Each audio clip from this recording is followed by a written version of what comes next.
asked you. Yeah. Now, we have a method for questions. There will be questions from the floor and questions from Twitter. Your questions from the floor are to be questions, not statements, not proclamations, not political platforms. We are here to hear this man, so I will cut you off if it is not a proper question. But before we get to that, we have 4 questions on video, at least one of which is too long, and I'm told they're friends, your friends, but you need more enemies, perhaps. Yeah, absolutely. I'm But first we start with those questions. Let's get to those. But how will we? And then Will we questions just from hear the them floor. or how? And Where? the microphones will come around, and it will all be managed efficiently because this is Bergen, Norway. Questions from the video. First video, please. My line of questioning for Slavoj has to do with the Marxist critique of political economy. First, in relation to Marx's historical materialism, do you think there have been any major changes in the basic relations between economic infrastructure and more than economic superstructure in capitalism between the mid-19th century and today? Has the role or weight of the economy in shaping social history altered over this period? Second, if you were to rewrite Marx's critical rendition of economics for the 21st century, what components of it would you prioritize updating, revising, scrapping, or replacing? What would be some of the distinctive features of your own contemporary critique of political economy? They are all my friends. I know who will be, so I will. On the other hand, these are difficult theoretical questions. We need another 2 hours. I would just say that, yes, I agree with, I cannot go into it now, with Adrian's point how the relationship between ideology, economic infrastructural change, and so on, But all I can do now is point out what he knows, and most of us know, that already in Marx, and that's one of the critical points that we need to read Marx, what I really admire in Marx, because it's not what you idiots, not you personally, but think, it's his theory of commodity fetishism. It's not simply we believe in fetishes, no, the Marxist theory is that we, bourgeois subjects, in our actual life, we are usually pragmatic Anglo-Saxon utilitarians. The fetishist inversion is in how we act. Our reality is structured. Marx has a wonderful theory where it's not this Enlightenment vision, you know, we dream illusions, the other thing is real life. No, we can be very, to repeat a joke that I'm sure you all know, but it renders perfectly the point. You know, that story that I always repeat, Niels Bohr and the horseshoe. You know, Niels Bohr had a horseshoe at his country house across the entrance door, superstitious item, and a friend asked me, why do you have it there? Aren't you a scientist? Do you believe in it? You know what's Niels Bohr's answer? Of course I don't believe in it. But I have it there because I was told that it works even if you don't believe in it. That's how ideology works today. At this level, the extent, and maybe you would agree with this, the lesson of Marx is that that's why, interestingly enough, commodity fetishism, he never calls it ideology, because it's something very strange. It is a system of beliefs and so on, but objectifies central part of infrastructure itself. Along those lines, I would say we have to go further than Marx and so on and so on. I don't want to... Second video question, please. My question's about communism. So, along with Alain Badiou, you are one of the philosophers who reinvigorated the philosophical discussion of the idea of communism with a series of books and conferences and events. And so I'm wondering about your thinking about that project and the potential for communism now. I'm also thinking about your editions of collected works of Lenin, different volumes that you've produced with Lenin's works, and some of your events, also your event with Jordan Peterson. And so my sense is that for the most part, you work within the communist tradition in addition to Hegel and Lacan, but yet sometimes it seems like your position is that every part of the 20th century experience has to be erased, has to be forgotten, has to be overcome, that we go back to the beginning and we don't need to use anything that we learned in the 20th century. At other times it seems like you're precisely actually learning from the 20th century and using some of the writings of Lenin and the achievements and the examples from European history in the 20th century. So I'm hoping that you might clarify how you see the potential for communist politics today, right? Not just communist philosophy, but communist politics today, what kind of organizational forms you think it requires, and whether or not there really is a potential in communist movement. Maybe another way to say this is, how do you imagine the end of capitalism? Again, another 2 hours answer question. What I would say is that first, my God, I'm not crazy. I didn't edit collected works of Lenin. I haven't read them, never. What interested me is Lenin at a very precise moment. What fascinates me in Lenin, and I said this in both of my introductions to some texts, that first, Lenin's time is over. I don't play the boring Trotskyite game of, this crazy dream. Oh, if only Lenin were to survive 2 years longer, he would have made a pact with Trotsky, Stalin would be sidestepped, and so on. No, the deadlock was there from the beginning. So, but what interests me in Lenin, and maybe that's what we need today, is this totally pragmatic, voluntarist spirit. Isn't it clear that in 1917 it was a total mess? Lenin often didn't know what to do. Some even liberal communists praise his state and revolution. But what he says there is something that he immediately abandoned then. What interests me is especially Lenin in 21, 22, and this was the big failure of the October Revolution. They won the civil war. And then it would have been my moment, okay, now it's everyday life, invent new forms if you can. They failed. But Lenin was at least the one who, he said openly, our situation is totally desperate. We don't have any formula. He didn't have any trust in the future. He saw this total openness. That's what fascinates me, but I'm not preaching in any sense the return to it. So my idea, unfortunately, I'm here maybe a little bit more, let's call it pessimist. I really think, and incidentally, in this metaphor of returning to zero level, I quote Lenin, who wrote in 21, 22, a wonderful text, where he said, nothing worked.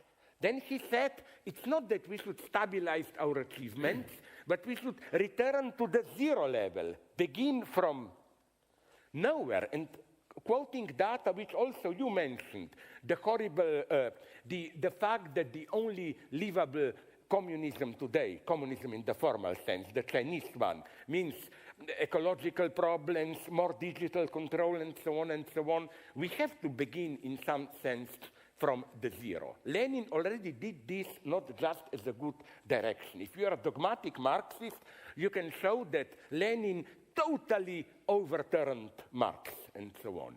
In this sense, Lenin was not the one of the fidelity to Marx. He pretended to be, but you know how religious revolutions also work. All great revolution proclaims itself return to origins. Martin Luther, the greatest religion, we just want to return to the original Bible and so on. So, no, I think again that we have to, with all objective study and so on, see the good, bad sides, but the 20th century communism was ultimately a failure, an absolute failure. Third video question, please.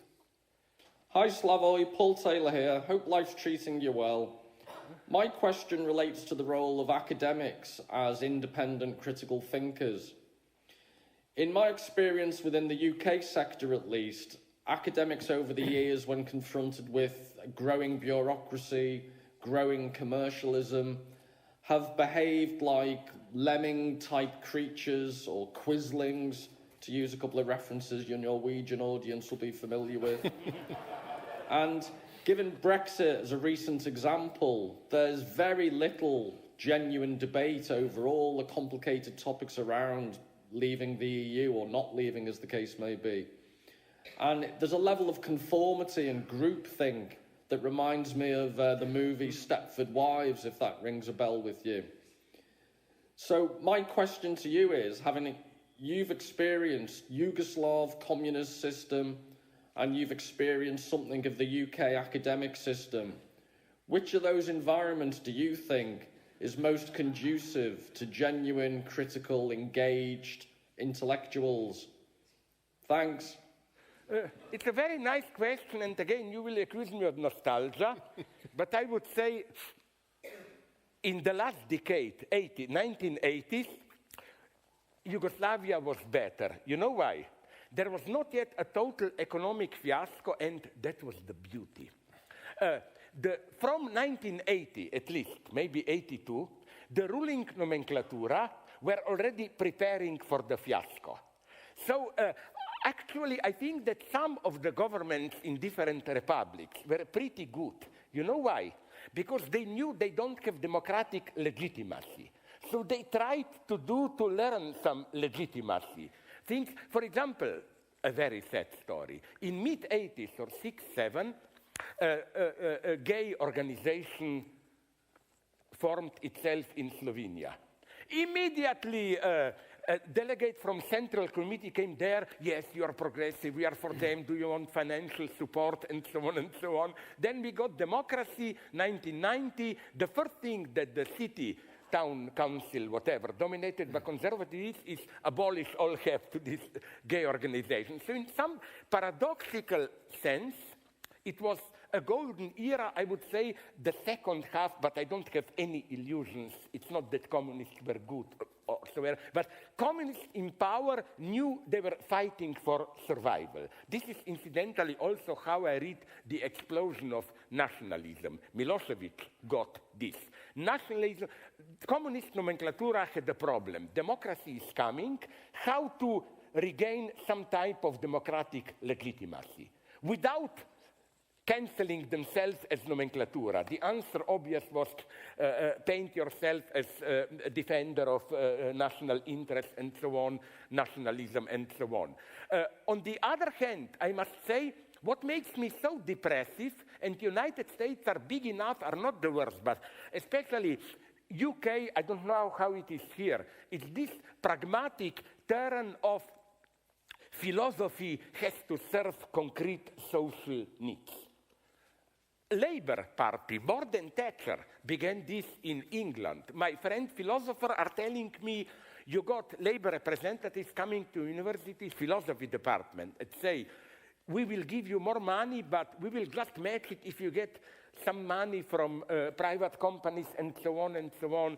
But what I like about today's, I think, this is certainly not a traditional leftist idea, that what's good about academia is precisely that it's a space with no concrete attachment to any needs of society. You can go crazy, you can freely debate, and so on and so on. And this is more and more difficult today. Even in Germany, they are telling me. My good friend, conservative but bright, Peter Sloterdijk, he told me to get more money, you know what he likes to do? Business weekends.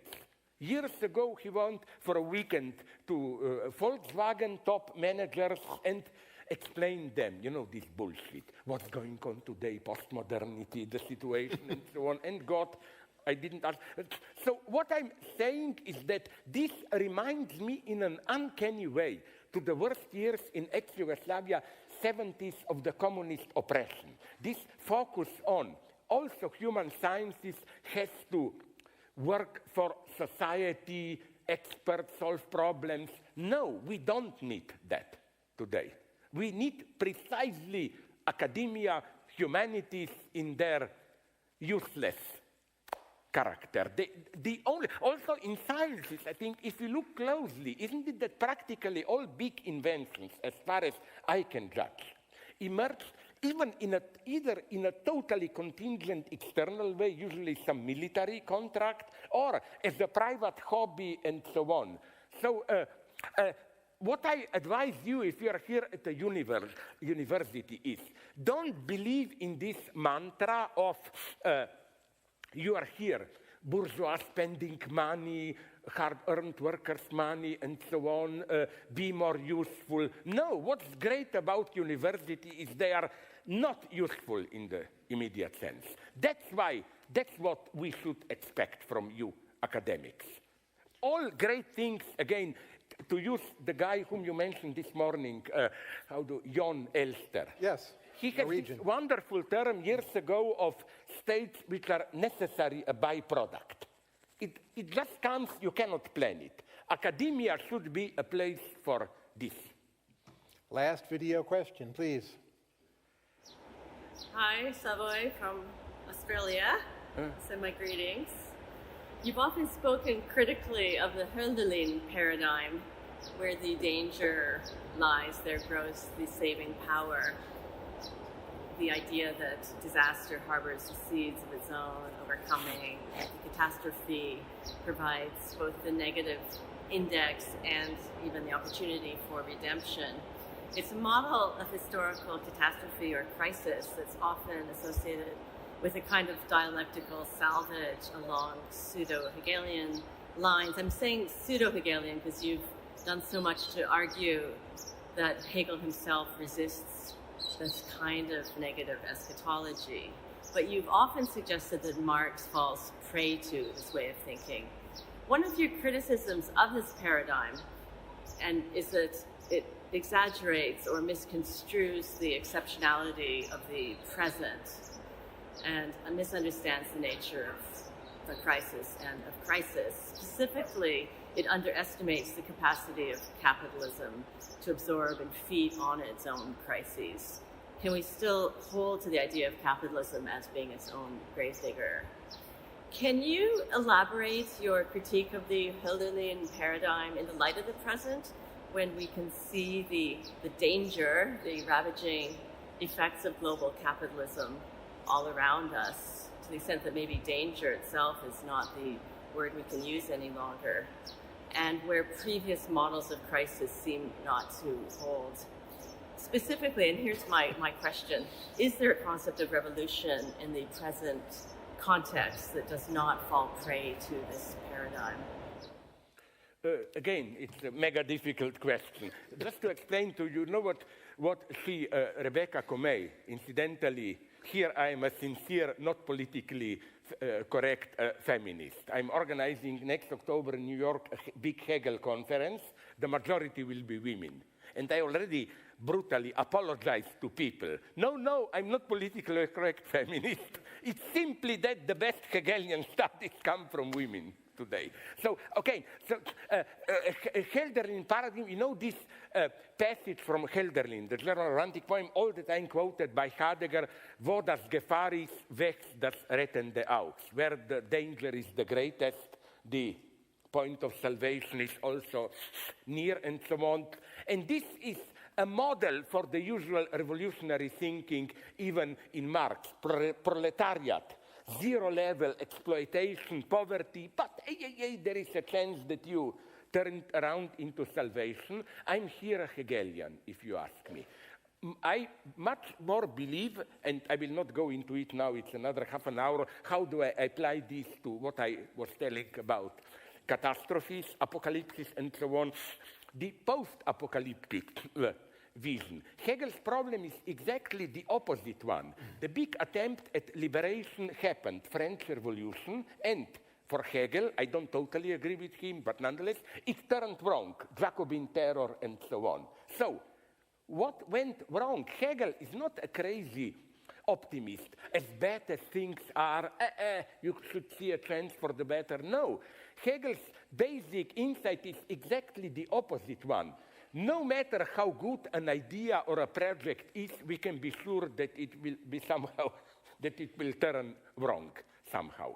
And I think what Hegel did to French Revolution, we should do to 20th century communism.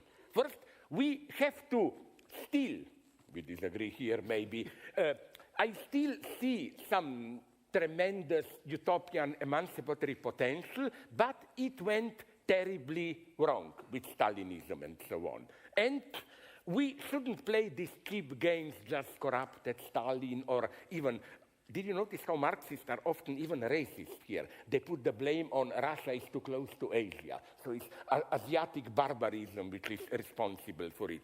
No, things went wrong. And we have to begin thinking from this. What's then the solution? Simply return to more modest, previous model of society. This is my vision today. Yes, we are approaching a crisis, but we cannot simply revitalize the 20th century communism. We should rethink it radically. I'm again a Hegelian pessimist here. Hegel is for me a thinker of deep distrust. Hegelian dogma is everything turns wrong, so only this whole delicate Hegelian theory of repetition. Only the second time to do it again, you have to do it again. Maybe you have a chance the second time if you learn the lessons of the first time. And I think that's what we need today. This much more modest spirit. Don't wait for a big revolution. It already happened and it got screwed up. We now take questions from the floor. I will call on you, and please wait for the mic. This way you can be captured on YouTube. I love you. You are deeply a good Stalinist. No, I am. Yeah, Yes. yeah. Fuck democracy. You want order here. Yeah. In the front here, there's two people with hands up, and we'll do them in sequence. These two. Oh, no, right there, these two.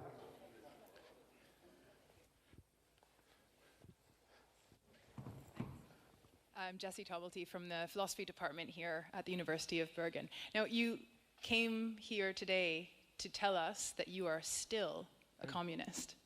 That's not an affirmation, that's a reaffirmation. So my questions are two. I've got, the first is, what has prompted this reaffirmation of your commitment to communism? And the second question is, has your commitment to communism evolved over the years, and if so, how? No, I think I implicitly, maybe I failed, answered this in my, whatever you call it, bombastic word, speech talk or whatever, that it's simply, the big dilemma is for me this one. It's still, again, as I said, the Fukuyama dilemma. We are confronting a series of problems today. Among them, not only global migrations, the new forms of dominations based on digital universe, ecology, and so on and so on. Is the existing liberal democratic capitalist system strong enough to cope with these problems or not? And my answer is unfortunately no. I'm not saying now that this means anything go, let's reinvent, let's return to 20th century communism. I totally agree with you that all these problems reappeared. Only now we are discovering all the ecological catastrophes. Go to East Germany. Whole areas are there totally contaminated. Go to parts of the Soviet Union which are even now prohibited and so on and so on. But to put it very simply, you know, I was never naively pro-communist. My diploma work this was early 70s, late 60s, was rejected by university. These were still communist time as not Marxist. This may surprise many of you, but you know that I began as a Heideggerian. My first book was on Heideggerian language in Slovene. No, I don't, today, I would settle accounts with that book in Nazi style, burn it, you know. But what I'm saying is that this is, to put it in very simplistic, common sense terms, this is my problem. That's why I'm so distrustful about this usual liberal optimism. Like, you know, of course, all my sympathy goes with, for example, refugees. But don't turn it into a humanitarian problem, but look at, but not in this politically correct way. You know, Western people like to, from developed countries, like to blame themselves. Like, yeah, whatever happens in third world, it's colonialism, we are guilty, and so on. No, we are not responsible, because what one should never forget, here I'm sorry to disappoint you, staunchly pro-European Enlightenment tradition. Even political correctness itself is, I think, a misdirected application of something that is part of European tradition of Enlightenment. You cannot even, I think, imagine something like political correctness outside the Western tradition. So again, so that I don't get lost,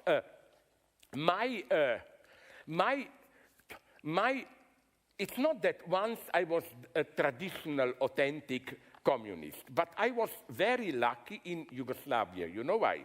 Because I don't have any illusions about ex-Yugoslavia. I'm not nostalgic. But you know what was our luck? From early 60s, borders were maybe for literally 20 dissidents, but other side were completely open. As a student, late 60s, I was going once, at least every 2 months, if not more often, by plane or by train to London, Paris, or Munich to buy books and so on. So for us in ex-Yugoslavia, the end of communism was not this traumatic experience, oh my God, now we know what it is. No, we were there all the time, going to the West, no illusions.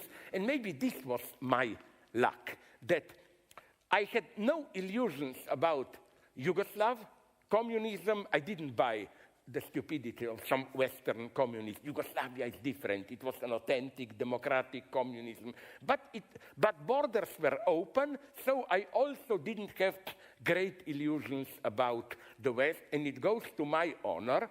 Check it up. It appeared in 88, 89 in New Left Review, a short text of mine, the East European Republics of Gilead, reference to Margaret Atwood's Handmaid's Tale, where it was clear to me that I predicted there explicitly that East European post-communism will take this nationalist, fundamentalist turn, and so on and so on. So again, it's not that I ever was a traditional Marxist, because you know what was my formative experience? I remember when I was a young student, the big conflict in Slovenia was between Marxists, Frankfurt School, and Heideggerians. Heideggerians more dissidents, Frankfurt School official Marxist. Then the big French wave exploded, so-called structuralism, post-structuralism, and both sides, dissidents and the party officials, used the same language, attacking it. That's what made my identity. Through the French experience, but I'm sorry if I disappointed you, but again, my point is this one, simply, that we are approaching problems, catastrophic potentials, and it will not be able to deal with it within the liberal, democratic, capitalist system. That's my foundation, very simple one. Yes? Directly in front of her, then in the front row over here, and we'll need to compress the answers a bit to get through. I'm sorry, I'm very sorry. Yes, I will go into my Buddhist mode. You know this bullshit, like clap with one hand, listen to my silence or whatever. Please, sorry. So I think we can agree with that. The idea of a stateless communist society is kind of stupid. So could we apply the idiot king in a community? The Oedipus. Idiot king? Sorry, Oedipus. What? No. Idiot king, right? Yeah? Who is this? Okay, No, like you talked about this in like theocracies where it becomes tyranny when the experts gets in charge. That's the worst, yes. Yes, that's the worst. I agree with that. So we need like an idiot king to be on the top, so the expert can make the decisions under him. Could that solution be in a communist society, and what would it Up to a point, look yes, like? very good question. I would refer here to my Japanese friend, very intelligent, read him. His books are translated, most of it into English, Kojin Karatani. And he, okay, it's provocative, but he said somewhere, the passage from bourgeois to proletarian democracy, I quote him, is the passage from voting to lottery, you know. That there must be a dimension of lottery, chance, and so on, to prevent expert rule and so on. So I believe that in every, whatever we call it, more authentic democracy and so on, an element of chance is needed. And that's why from ancient Greece to Venice, which was not exactly democratic, but nonetheless they were also obsessed with lottery. How do you call the boss? Doge. Yes, Doge. Yes. How was he selected? An incredibly... A nine-step process, very complicated. Incredibly complex, but it was a mixture of checking the person that he's not corrupted with lottery, with lot, no? So if, on the other hand, you know, he is not yours, but you were once their colony. Denmark, no? Kierkegaard also was well aware of this, you know. I read in a biography of, how to pronounce it correctly, Kierkegaard. Okay, we in the corrupted West say Kierkegaard. He was, I think, I read in a biography once called by the king, and like, what lessons should I learn? And he expected some deep theological, philosophical wisdom. Kierkegaard, no. You must learn how to be polite, how to say polite platitudes, and so on and so on. I believe in empty manners. All our humanity is based on empty manners. And this is what absolutely fascinates me. I've written a lot about it. How, you know, this, I call them sincere hypocrisies. For example, I don't know how you do this here, but in my country, let's say, I'm sorry, it's my old story, some of you may know it. Let's say, no, but we are, I don't know what's ours. Let's say you are a millionaire, I'm a poor guy. You invite me to dinner. The bill to a restaurant, the bill arrives. In my country, it's absolutely crucial to go through this empty ritual. At the end, the bill arrives. We both know that you will pay. But I have to insist a little bit. No, let's at least share it. But not too much. Yeah, not too much, yes. Because in my ultimate evil, once I did this to a friend of mine, it was very evil. He insisted, let me pay. And I said, okay, pay. And he was totally desperate. He had to claim, oh, I forgot my credit card. But what I'm saying, isn't this something wonderful? This is specific human communication. You make an offer, a gesture, which is expected to be rejected. But nonetheless, it has to be made. And all our communication is like this. Like you walk on the street, you stumble upon a friend, and you tell him, oh, nice to see you, how are you doing? Usually this is a total lie. You are thinking, why didn't I see him 5 seconds before to cross? You know, and for this we need, I'm answering your question, I'm not lost. For this we need idiots. There is no civilization without these idiots. Two final questions, one here, one on Twitter, 30-second answers only. Middle-class opportunist. You want to combine left and right, you know. Yes, question. Yeah, my name is Gisle Selnes, Department of Comparative Literature. I had prepared a complex question concerning the unorientables of your last book. Oh my God, I like this. Because, yeah. But I took the message from the moderators and just keep this short and very concrete. The signs of a communist future. You mentioned two names at least, Greta Thunberg and Julian Assange. So I would like to ask you very specifically, how do you believe that the hearing about the extradition of Assange will turn out at the end of February? And how do you think the outcome would affect that sign of a possible communist future? 30-second answer. Yeah, a very difficult question, because I hope Julian, he doesn't have a TV, cannot watch it, no, because I'm more of a pessimist. We are trying to do what can be done, organize things here and there, but the entire establishment is against him and so on and so on. But nonetheless, there are good signs here and there. Even Paul Rudd, the previous Australian Prime Minister, turned against extradition and so on and so on. So if you ask me about his concrete fate, I will do, but what can I do? All possible. I'm a pessimist. I think we should just hope that at least the after effect will be up. Twitter question, super quick, 30-second answer. Norway, too, suffers from the stigmatization of communists. And even though the poor are getting poorer and the rich getting richer, with far-right parties in parliament, workers are reluctant to turn to the left. How can we best turn the proletariat towards our cause? 30 seconds, please.